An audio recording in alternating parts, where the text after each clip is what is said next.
సహోదరులారా, 116వ కీర్తన 15వ వచనం. యెహోవా అది ఖర్చు ఆమె కనపడుతుంది. ప్రియులారా, పరిశుద్ధ గ్రంథము నుండి 116వ కీర్తన 15వ వచనం. యెహోవా భక్తుల మరణము ఆయన దృష్టికి మిగులా విలువగలది. భూమి మీద ఉన్న భక్తులే దేవునికి ఇష్టలు అనే మాట మనం చూస్తున్నాం. ఇక్కడ ఉంటున్న రుద్దురాలు పోతురాయి జీవమ్మ గారు భూమి మీద తన యాత్రను ముగించుకొని ప్రభు యొద్దకు చేర్చబడినది. తన యొక్క కుమార్తెలను ఒక ఇంటివారుగా చేసి తన తరము వారికి సేవ చేసి ఆమె ప్రభు యొద్దకు చేర్చబడినది. సంఘ కార్యక్రమాలలో ప్రతి కూడికకు హాజరయ్యేది. బైబిల్ అంతటిలో సహోదరులను గురించి ఒక్క శారా విషయములో దేవుడు వయసు రాయించాడు. శారా అనగా రాజకుమారి, అంతమునుపు శారాయి, శారాయి అనగా జగడగొండి. కానీ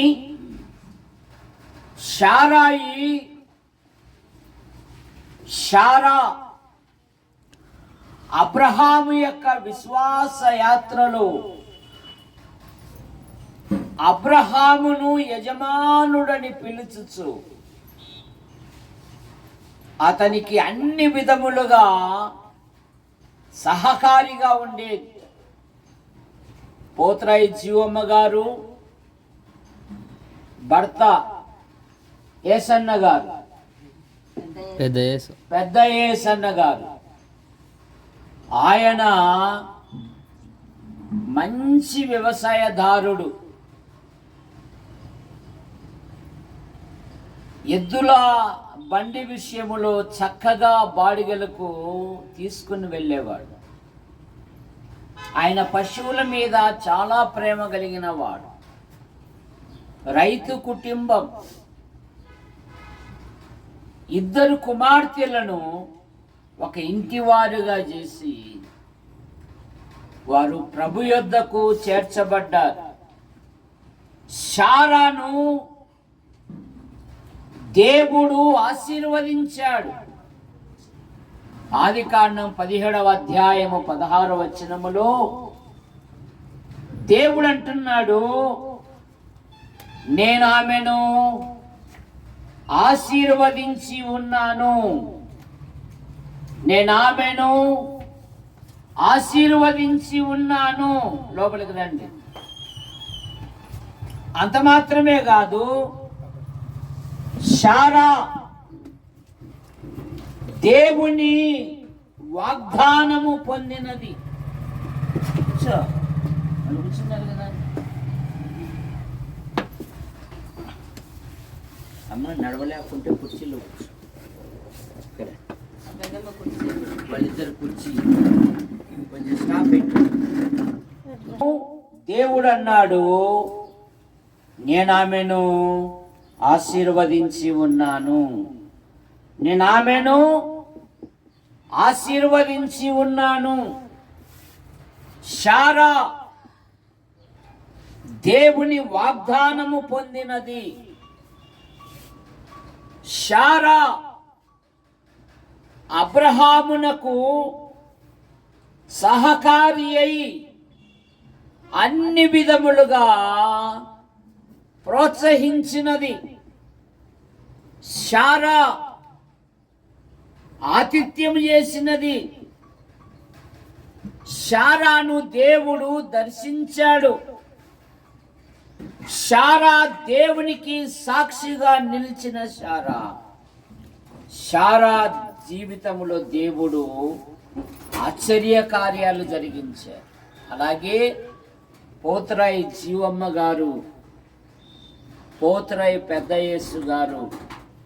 యేసన్న గారు ఈ భూమి మీద జీవించి తమ సంతానమును ఒక ఉన్నతమైన వ్యక్తులుగా చేసి వంశాభివృద్ధికి సేవ చేసి ఇప్పుడు ఆమె ప్రభు యొద్దకు చేర్చబడింది. బైబిల్ సెలవిస్తుంది కదా, మనుష్యులొక్కసారే మృతి పొందవలెను, ఆ తర్వాత తీర్పు జరుగును. చనిపోయినాక తక్కిడో బిక్కిడో కాదు. దేహముతో జరిగించిన క్రియలు అవి మంచివైనా సరే చెడ్డవైనా సరే మనలో ప్రతివాడును తన్ను గురించి దేవునికి లెక్క అప్పగించాలి. అందుకని మానవుడు పాప నివారణ కొరకై అనాది నుండి అనేకమైన ప్రయత్నములు చేయుచున్నాడు. మానవ ప్రయత్నములు దేవుని దృష్టిలో మురికి పేలికలు గనక దేవుడే లోకమును ప్రేమించి యేసుక్రీస్తు నామములో భూలోకానికి వచ్చాడు. ఆయన పవిత్రంగా జన్మించాడు, పవిత్రంగా జీవించాడు, ప్రజలకు మేలు చేశాడు. ఆయన అందులకు చూపునిచ్చాడు, ఆకలితో ఉన్న వారికి ఆహారం ఇచ్చాడు, అంగహీనులను బాగు చేశాడు, మృతులను సజీవులుగా లేపాడు. ఆయన రక్తము చిందింపకుండా పాపములకు క్షమాపణ లేదు గనక మానవుడు పాప నివారణ కొరకై జంతువులను పక్షులను బలిగా అర్పించుతున్నాడు.